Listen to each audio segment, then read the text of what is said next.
Главната расправа за судењето на организаторот на протестите од шарената револуција Павле Богоевски, обвинет за учество во толпа што ќе стори кривично дело, се одложи за 14 ноември. Судот на барање на одбраната констатира дека обвинението е нецелосно бидејќи обвинителството не се признало за висината на штетата направена од протестите во април годинава, кога се боеше зградата во која е сместено Министерството за култура. Во судницата освен новинарите присутни беа и представници на ОПСЕ и невладини организации.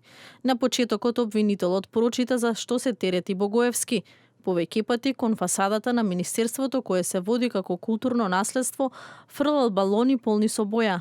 Обвинителот ја прочита листата на докази, фотографии и видео, полициски записник, сведок од Министерството кој ќе кажал колкава штета била направена од боењето. На излегување Богоевски истакна дека учествувал на протестот и бил дел од групата, а не од толпа како што вели обвинителството, и дека нема да признае вина дека сторил нешто погрешно. Што се однесува самата постапка, се надевам дека како и досега ќе продолжи без никакви очигледни влијанија.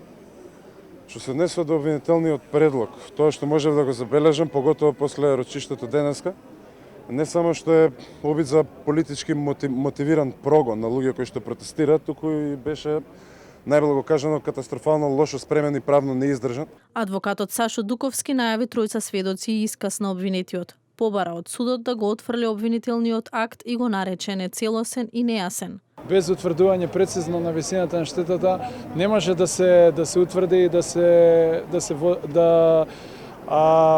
подигне обвинение и да се води постапка за тоа кривично дело.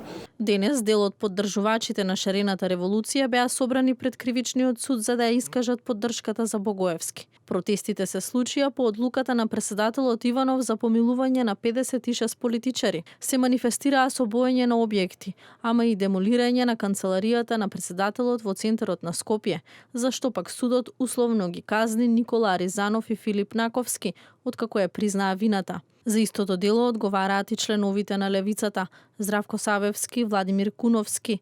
За нив судењето се одложи за 18 октомври. Од страна на правобранителството беше проценета штета на канцеларијата на Иванов од 522.000 денари.